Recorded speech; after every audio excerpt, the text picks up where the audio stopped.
Josué. Quando Moisés os mandou espiar a terra de Canaã, disse esses homens o seguinte: vão pela região sul, subam pelas montanhas, vejam bem que terra é essa, vejam também se o povo que mora nela é forte ou fraco, se são poucos ou muitos.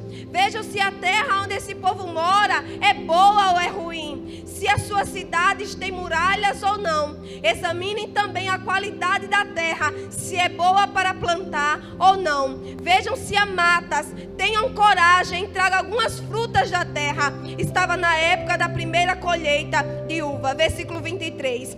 Depois chegaram ao vale de Escol e ali cortaram um galho de uma parreira com um cacho de uvas que 2 homens carregavam pendurado numa vara. Eles também pegaram romãs e figos. Versículo 31. Porém, os filhos que tinham ali com eles disseram: não podemos atacar aquela gente, pois é mais forte do que nós. Assim, espalharam notícias falsas entre os israelitas a respeito da terra que haviam espiado. Eles disseram: aquela terra não produz o suficiente, nem para alimentar os seus moradores, e os homens que vimos lá são muito altos. Capítulo 14, versículo 10, que diz: apesar disso, o povo ameaçou matá-los a pedradas, mas de repente todos viram a glória do Senhor aparecer à tenda sagrada. Senhor, apresentamos esta tua palavra em tuas mãos. Te pedimos, Pai, que não seja nós, mas que seja o Senhor falando, ó Pai, usando a tua palavra para falar aquilo que a gente necessita. Espírito Santo, se faça presente. Prepara os ouvidos e o coração da tua igreja para receber da tua parte, no nome de Jesus. E você diz? Amém. Pode tomar os seus assentos no nome de Jesus. A história que antecede essa de Números que acabamos de ler é a respeito que o Senhor ouve o clamor do seu povo. O Senhor escuta o gemido dos israelitas que viviam escravizados no Egito, que estavam sofrendo pelas maldades de Faraó. Então o Senhor decide descer do seu trono. O Senhor decide levantar do seu trono para socorrer o seu povo que clamava. Deus levanta Moisés como líder. E com Moisés vem as 10 pragas, porque Faraó estava com o coração endurecido. Faraó não queria libertar o seu povo. Então Deus começa a mandar as 10 pragas. E assim como fala a palavra do Senhor, com mãos firmes, Deus liberta o seu povo. Então a partir daí o povo israelita, o povo hebreu, começa a caminhar rumo à promessa. O povo sai do Egito e eles começam a trilhar o caminho para a terra prometida, para a terra que manava pão e mel. E era para ser uma bênção, porque essa promessa estava sobre a vida daquele povo desde a época de Abraão. E assim o povo caminha. Mas esse percurso que era para durar apenas alguns dias, acaba durando 40 anos. E o porquê que uma viagem que era para ser curta dura tanto? Nós encontramos 2 fatores na Bíblia. O primeiro fator se encontra em Êxodo capítulo 13, versículo do 17 ao 18. O povo israelita não era um povo acostumado com guerras. E devido a isso, o Senhor muda a rota deles, para que eles não se deparassem com as guerras, com as batalhas e se assustassem. E o segundo fator, que faz uma viagem de dias durar anos, nós vemos no livro de Números capítulo 13. Porque algumas escolhas erradas que fazemos atrasa a nossa vida. Repita comigo esta noite: erros atrasam. É por isso que a gente tem que viver uma trajetória de acertos número de vezes possível, porque erros atrasam.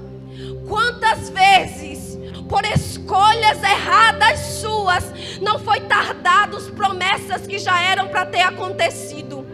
Por negligência sua, por erro seu, você tardou aquilo que estava na tua mão, aquilo que estava a um passo de se cumprir, aquilo que estava a um passo de se concretizar, é atrasado, tudo por causa de um erro.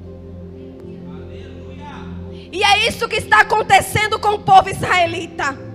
Um erro atrasam eles. Eles estão a um passo de conquistar a promessa liberada há muitos anos sobre eles.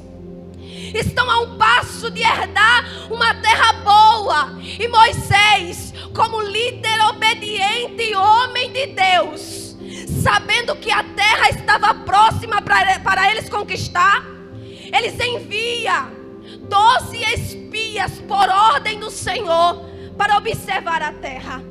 Vão lá, vejam se a terra é boa, vejam se a terra produz, vejam que tipo de fruto ela produz, vejam se há inimigos, as qualidades do inimigo, e tragam provas materiais, para que o povo observem e enxerguem aquilo que eles estão para conquistar, se eles tiverem fé. E assim sai um grupo de 12 para observar, e por 40 dias eles observam. É grande, é farta, tem inimigos, os inimigos são altos, ela produz, ela tem muro, ela não tem muro, e assim sucessivamente. E nos fins dos 40 dias, esse povo vem. Só que ele não volta da mesma maneira que eles foram.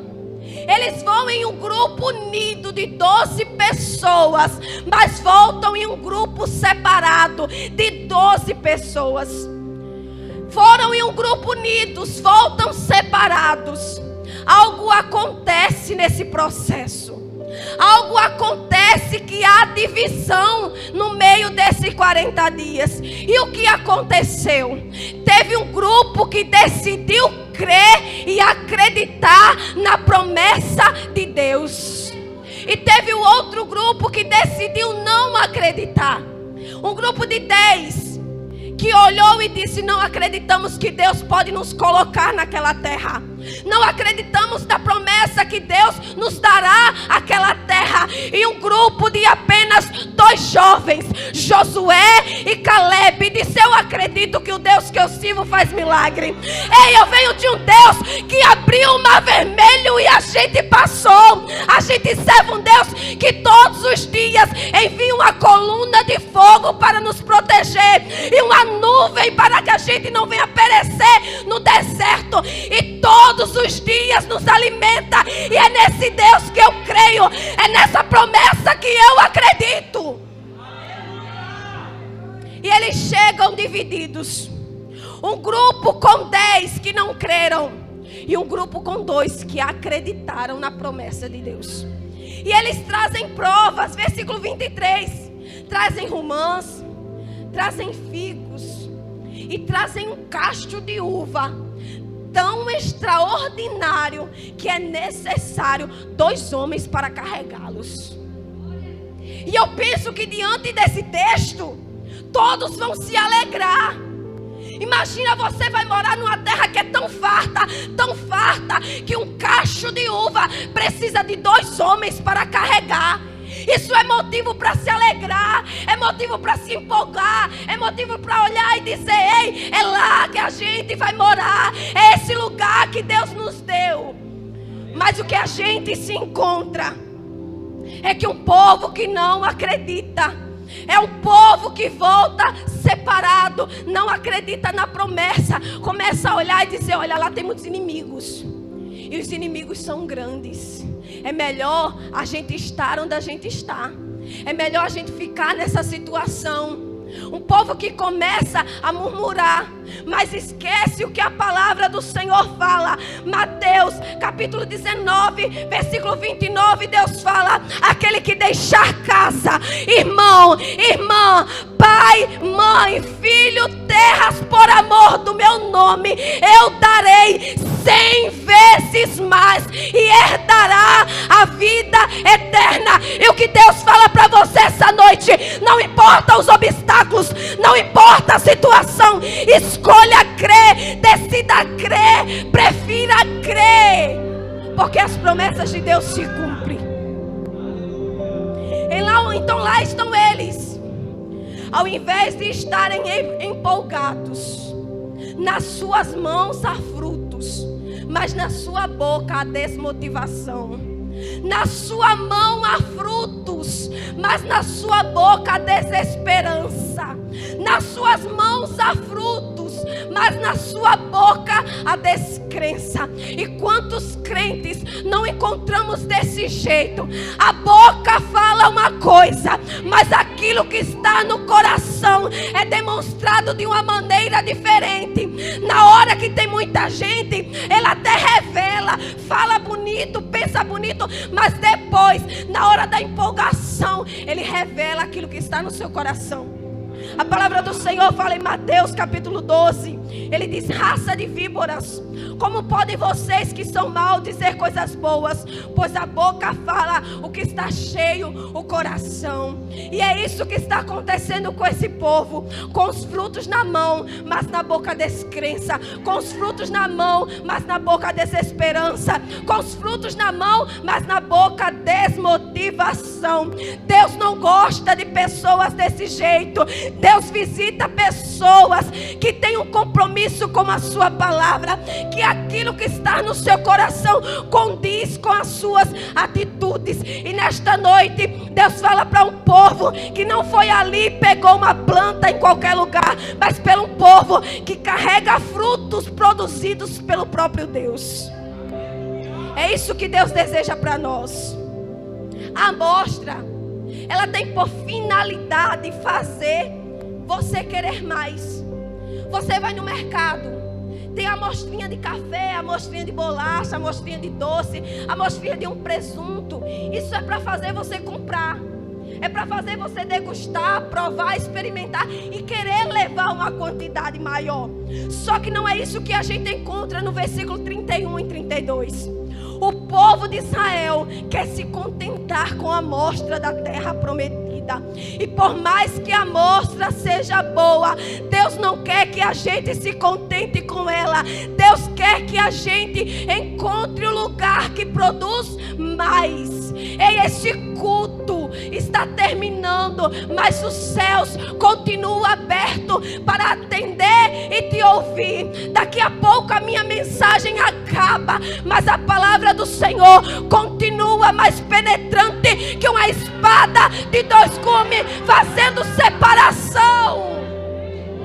Daqui a pouco o culto termina. A segunda tem intercessão, terça-feira tem culto, mas Deus deseja e fala para você essa noite: na tua casa tem um quarto e no secreto Ele te espera. E Deus tem mais, Deus tem mais, Deus tem mais para você do que apenas algumas horas no culto, do que apenas uma hora na intercessão. Deus tem mais para a tua vida.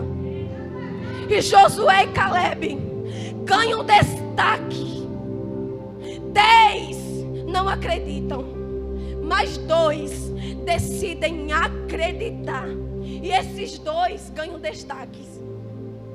Só que os 10 começam a tramar contra os 2. Começam a manipular a cabeça do povo, dizendo: olha, vamos apedrejá-los. Olha, lá os gigantes são grandes demais. A gente não vai para aquela terra. Então começa a haver uma trama contra os 2. Que pecado cometeram? Que crime eles fizeram? Só creram. Algumas pessoas olham para aquelas pessoas que acreditam como se fosse um pecado horrível.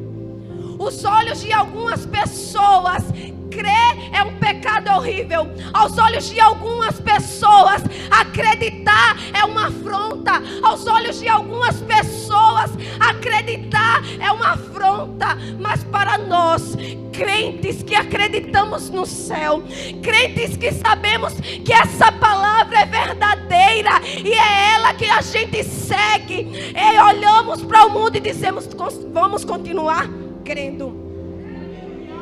Então, para o mundo, o que é um absurdo, para nós é um exercício de fé.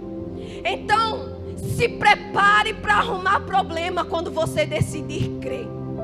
Se prepare para ser afrontado quando você decidir crer. Se prepare para ser apedrejado quando você decidir acreditar. Mas também se prepare para experimentar o sobrenatural de Deus quando você decidir crer. Ei, ficaram contra eles milhares de pessoas. Quem creu? 2. E quem tinha do lado daqueles que estavam afrontas? Quem estavam do lado daqueles que estavam afrontando era milhares. Quem estava do lado daqueles 10? Milhares. Mas quem estava ao lado daqueles 2 que decidiram crer era o general de guerra, era o Deus Todo-Poderoso que desceu do céu e disse: eu defendo aqueles que decidem crer. Para de crer, José foi abandonado, traído, machucado, e José diz: eu continuo crendo. E Deus se levanta do trono e diz: não tem problema, a partir de hoje te faço governador do Egito. Para de crer, Jó. Já perdeu saúde, família, filho, não tem mais nada. Deus me deu, Deus tomou, bendito seja o nome do Senhor. Para de crer, Daniel, está longe de casa, foi levado cativo, não tem família. E eu continuo crendo. E Deus se levantando do trono e dizendo: não tem problema, a partir de hoje eu te livro da cova dos leões. E o recado de Deus para a tua vida é: continua crendo, continua acreditando, decida crer. Por mais que o mundo te tenha como louco, por mais que o mundo te tenha como estranho, por mais que o mundo te tenha como esquisito, decida crer, porque Deus está do lado e Deus levanta para defender aqueles que acreditam. Mas encontramos nesse texto um povo tão egoísta, um povo tão ingrato com Deus, que eles começam a dizer: vamos levantar um outro líder. Não sei por que Deus nos tirou do Egito. Era melhor que Ele tivesse deixado e a gente tivesse morrido lá. Vamos levantar um outro líder para a gente voltar no Egito. E no capítulo 14, versículo 10, a glória de Deus desce. Mas a glória de Deus não desce para batizar com o Espírito Santo. A glória de Deus, ela não desce para encher a igreja, para encher os crentes. A glória de Deus desce para frear aquela multidão. A mesma glória de Deus que desce para encher crentes, a mesma glória de Deus que desce para batizar com o Espírito Santo, a mesma glória de Deus que desce para promover avivamento, ela também desce para travar processos que não estão de acordo com a vontade de Deus. Romanos, capítulo 2, versículo 6 ao 8 diz: Deus atribuirá a cada um conforme o seu procedimento. Ele dará vida eterna aos que persistem e fazem o bem e buscam glória, honra e imortalidade. Mas haverá ira e indignação para aqueles que são egoístas, que rejeitam a verdade e seguem a injustiça. Você serve a um Deus justo, que você vai colher aquilo que você tem plantado. É exatamente isso que Romanos tem falado. Você vai você tem buscado glória, honra, imortalidade, o bem a Deus, não tem problema, você vai colher isso. Mas para aqueles que têm seguido a injustiça, aqueles que são egoístas, que rejeitam a verdade, que é a palavra de Deus, haverá ira e indignação. E essa multidão inteira, só 2 entram na terra prometida. Entre milhões de pessoas, só 2 conseguem viver a concretização da promessa de Deus. E o que o Senhor fala para você essa noite: escolha fazer parte dos 2. Escolha fazer parte da minoria.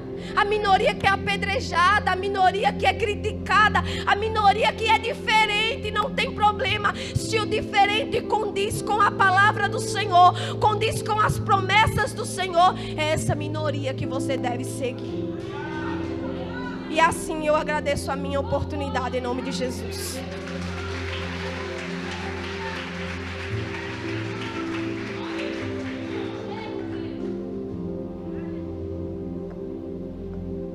Amém?